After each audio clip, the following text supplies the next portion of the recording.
Yan, nakausap na natin si teacher. Sa Marikina siya. Malengke kami. Wala na kaming ulam. Ultimo yung dilata. Ultimo yung dilata. Nauiulam na. Naiprito na. Tapos yung kanin namin, bigas, hindi ko gusto, para kang kumain. Wala talaga last. Yung bigas na nabili ko, lang yan. Huwag niyang gagawin to Bibili kayo sa truck. Akala niyo taga-deliver mura. Tapos, hindi niyo kilala yung brand. Binili niyo lang dahil ang ganda ng itsura, ng ng bigas. Buo, puti. 'Di ba? Tapos sabi nung nagtitinda yan, maalsa yan. Kasi kako, gusto ko maalsa. Di, tama naman yung sabi niya. Puta, pagdating sa alam niyo yung bigas na hinugasan mo na 100 beses. Ganon. Maputi. Buo yung bigas, yung butil. Pero puta, para kang kumain ng ganon. Lugaw nga, may lasa Yun, hugasan mo 100 beses. Ganon. Anong klaseng bigas yun? Galing daw Thailand. May ganun bang bigas? Pucha. Isang kaban pa naman. 2,000 mahigit. Sinakay ko dito. Sangka. 50 kilos. Parang tao lang pala yun. 50 kilos.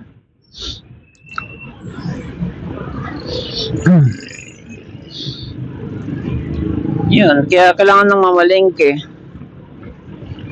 Meron kaming babad man lang.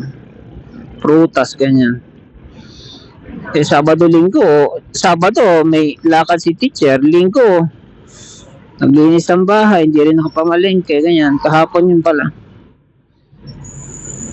Ngayon lang masingit. Bukas, ibiyahe ulit.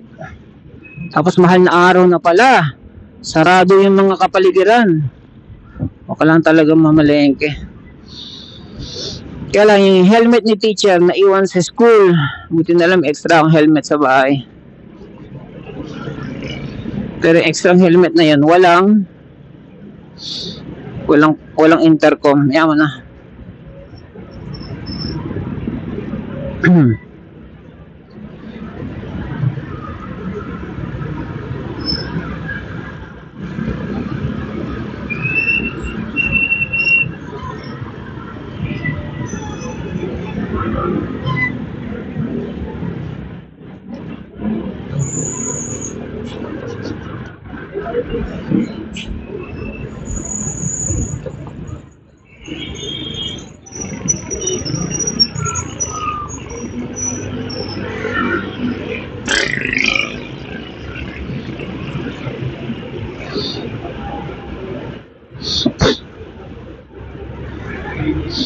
Pwede ba gawin dito yung pinagbabawal na technique?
Ikaw nga naman meron lisensya, meron kang plate number.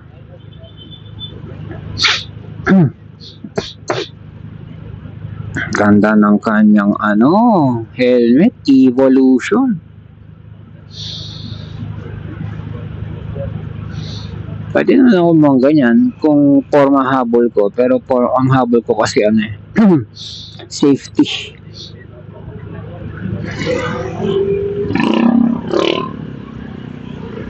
Pulis, ikaw na ba? Nakita yung pulis. Ayun, yung pulis. Ayan yung pulis. Bakit dati ang nagta-traffic police Philippine Constabulary, yung tuloy, no?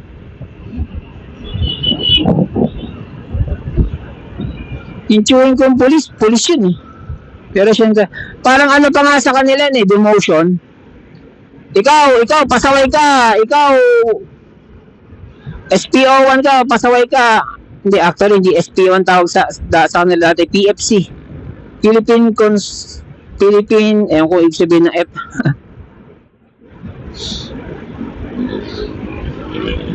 Pasaway ka.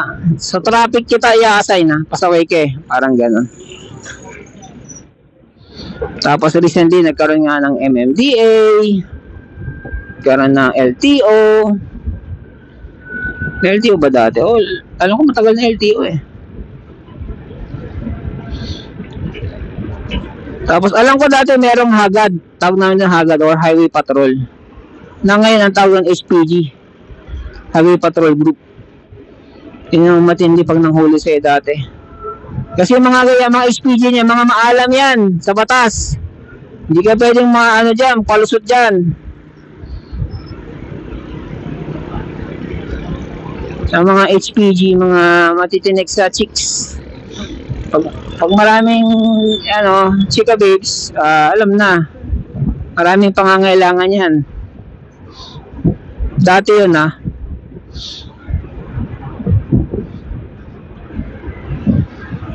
Gusto na kaya yun si Tito Ed? Ano namin yan stepfather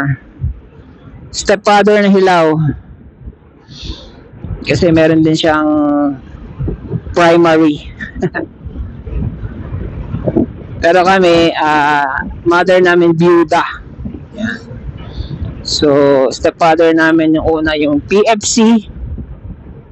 Hindi ko alam kung ano isabi ng PFC. Basta yan, police yun na sa traffic. Tapos si Tito Ed naman, yun nga siya, hagad naman siya, hagad. Yun yung naka big bike. Yung big bike na try ko, no, grade 6 pa lang, elementary pa lang ako, grade 4, kung ano mang grade ko nun.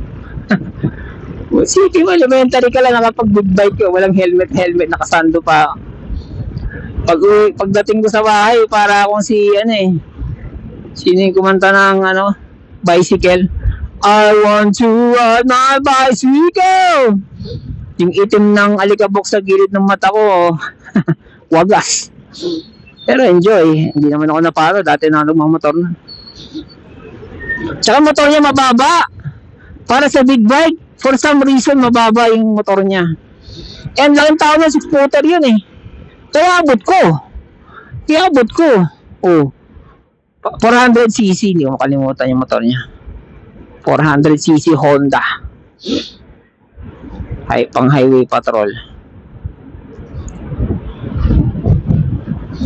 I want to ride my bicycle. I want to ride my bike.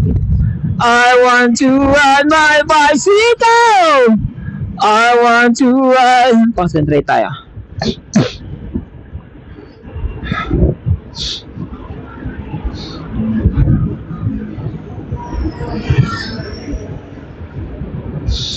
That was 1980s. Namatay tatay ko 77 eh.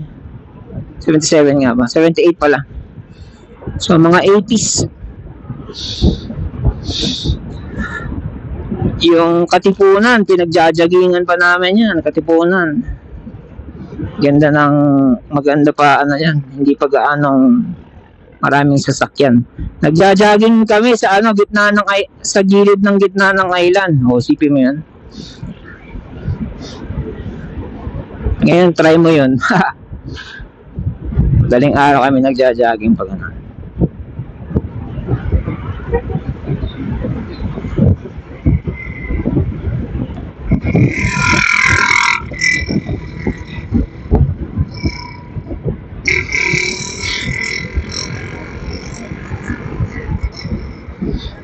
Bakit yung mga Mio, yung mga maninipis na motor, bakit kapag bumabangking sa ano, dun sa Devil's Corner sa ano, sa Tanay, bakit karamihan doon sumisemplang, sumasadsad? Sabihin ko sa inyo kung bakit. Kasi manipis yung gulong niya eh. Manipis yung gulong niya. Hindi siya designed for banking. Ito naman kahit makapal ang gulong nito at merong merong ipin o disenyo yung gilid ng motor nito, hindi pa rin siya advisable sa banking, kung ano man tawag doon. Kasi madulas yung gulong nito. Madulas. Hindi siya advisable sa banking. Ang pinambabanking lang yung mga gum sole, mga gum type na gulong. Yun ang pwede niya pang banking. Kung babanking ka lang, yung controlled yung ano, yung environment, meaning may nauna na doon, may nag-check na kung may graba, o may langis, may tubig, etc. May kasalubong, may kasunod, di ba? Para in case sumemplang ka, syempre proper gear din, di ba? In case sumemplang ka, walang hindi ka magulungan. Expect nyo na yon pag semplang, pag kayo nakamotor. Expect nyo na yon. Never nyo sasabihin, dyan lang. Dyan lang ako. Never, kasi isipin mo the last time na umalis ka na sinabi mong dyan lang ako, nakabalik ka ba kagad? Di ba 9 out of 10? 8 to 9 out of 10 yung sinabi mong, saan punta? Dyan lang, may bibilin lang ako. Di ba 8 to 9 out of 10 na-extend yung dyan mo lang, di ba? Halimbawa, yung binilan mo, wala. Di abante ka. Saan ka nakarating na? Diba? Yeah, always wear proper gear. Never say dyan lang. Never say na dyan lang naman ako. Putang ito nasa likod. Teka lang palagpasin ko lang to. Baka Karen to eh. You know Karen? Maraming Karen ngayon eh. Yung Karen niya, mga entitled individual, only in their mind. Yan. So, good. Nauna na siya. So, ano ba tayo?